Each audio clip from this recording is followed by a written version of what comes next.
سے پہلے علامہ اقبال کی جو فکر تھی، جو مسلمانوں کے حوالے سے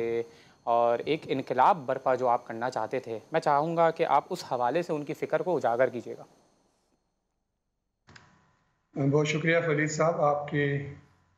اس سوال کے حوالے سے جو میں بات کرنا چاہوں گا وہ یہی ہے کہ اقبال نے جس دور میں آنکھ کھولی اور ان کی شاعری کے جو ادوار تھے، اس میں دیکھا جائے تو سلطنت عثمانیہ کا زوال تھا اور مسلمان بہت زب و حالی کی کیفیت میں تھے، اور اسی قسم کی کیفیت اس وقت بھی موجود ہے۔ تو اقبال نے اس مایوسی کے دور میں، جب کہ مسلمانوں کی 600 سالہ خلافت کا اختتام تقریباً ہو ہی چکا تھا، تو اپنی شاعری کا آغاز، جس کو آپ کہیں گے کہ دوسرے دور کا آغاز، مغرب کے قیام کے دوران کیا، اور اسی قیام کے دوران اقبال کو احساس ہوا کہ مسلمہ کو مسلمان کر دیا طوفان مغرب نے۔ وہیں سے اقبال نے عشق رسول اور قرآن پاک کی رہنمائی میں مسلمانوں کو اس مایوسی سے نکالنے کے لیے ایسا پیغام دیا جو میں سمجھتا ہوں کہ رہتی دنیا تک کے لیے موجود ہے،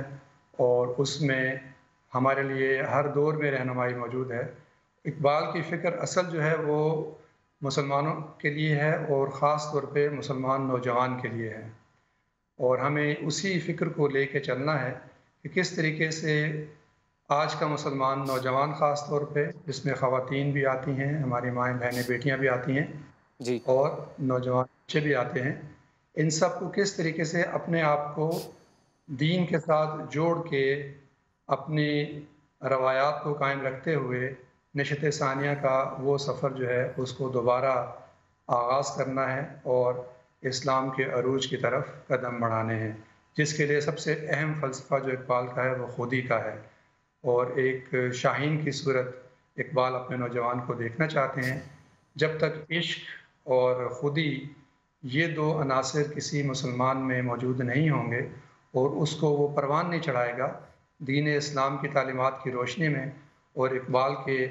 فلسفے اور شاعری کی روشنی میں، تو بہت مشکل ہے کہ نشت ثانیہ دوبارہ مسلمان حاصل کر سکیں۔ میں یہ سمجھتا ہوں کہ اقبال کے کلام میں اتنی توانائی اور طاقت موجود ہے کہ یہ آنے والے ایک صدی نہیں کئی صدیوں تک انسانوں کو بالعموم اور مسلمانوں کو بالخصوص زندگی بخش سکتا ہے۔